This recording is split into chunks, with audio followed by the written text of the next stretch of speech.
What's good, people? Welcome back to Fontanalis. This is the third in a series on the end of dieting. And in my last video, I talked about how to build a strategy for a diet. And I was talking about a healthy relationship with food and how that's the end goal of a diet. But what does that even mean? It's kind of a wishy-washy term, right? A relationship with food. So I have 3 steps that I'm going to tell you, 3 ways that you can build a relationship with food. And the first is that you need to know what food is. We live in a culture where there's all these sort of culinary monstrosities. We take commoditized calories, all this sugar, oil, starch, and we fabricate it in factories into this, food-like substance, right? We make Pop-Tarts, we make muffins, all of these non-foods. Let's keep it really simple. Food is the cells of other living beings. So the tissues, the organs, the living cells of other organisms. We're part of a 3.7 billion year old organism. We all have the same common ancestor. Our cells contain mostly the same things. And when you get to mammals, all mammalian cells need the exact same nutrients in very similar concentrations. You look at any mammal cell, the same concentration of vitamin C. But it doesn't have to be mammals. You can base your diet on something else. Just make it something that's alive, right? So obviously the tissues, the muscle, the organs of animals are living and full of cells, but so are, say, something like broccoli. Those are flowers, they're budding, they're full of life. And the bottom line is, if you're replacing these fabricated food-like monstrosities that are made in a factory out of commoditized calories that don't have cellular components, all these Pop-Tarts, frozen pizzas, muffins, if you replace those with something that's made of cells, something's actual living tissues, cells in an intracellular matrix, you're replacing something that's not food with something that is food. So that's the first step in building a healthy relationship with food. Understanding what you're putting in your body. Understanding that food is other members of our superorganism. So that's step 1. The second step is the communication of the relationship.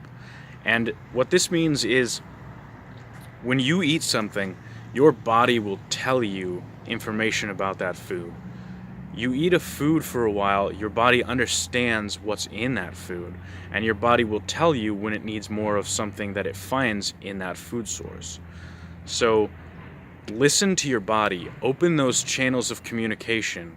If your body tells you, like my body has told me many, many times, that red meat makes you feel good, don't watch a Dr. Greger video and say, oh, meat is poison, I'm not going to eat it. That's what I did. I shot myself in the foot. I didn't listen to my subconscious telling me what foods I needed to eat. I didn't listen to myself. I was gaslighted, right? And you can't let that happen. Our modern society tells us that doctors, dietitians know everything, which is, of course, demonstrably false since they're all disagreeing with each other. But it tells us that we can't trust ourselves, that we can't trust our subconscious, we can't trust the signals our body tells us about what we should and should not be putting in our bodies. And we need to reestablish that relationship. So that's step 2, is open the communication with your food through your subconscious. And the third element of developing a healthy relationship with food is understanding that your food needs to provide you value, just like all your relationships need to provide you value.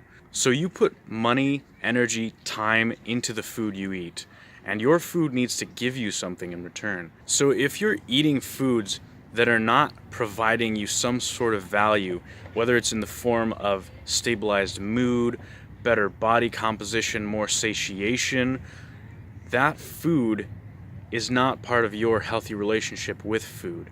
You need to cut it out and make way for something that does provide you value. And that comes back to step 2, listening to what your body is telling you provides you value. So that's step 3, is ensuring that the foods you are spending your time on are giving back to you in the form of value. They're contributing to that relationship with food. So those are only a few steps, but I feel that they are the most important for establishing the groundwork for a good relationship with food. If you want more videos on this topic, on understanding what we're putting in our bodies and how to have a healthy relationship with food in all sorts of different ways, go ahead and subscribe. I'm going to make a lot more videos on these topics. I've barely scratched the surface of all the things I want to talk about with food. So go ahead and subscribe, give me a like if you like this video, and please leave questions if you feel I didn't cover something adequately in this video, and I will see you next time.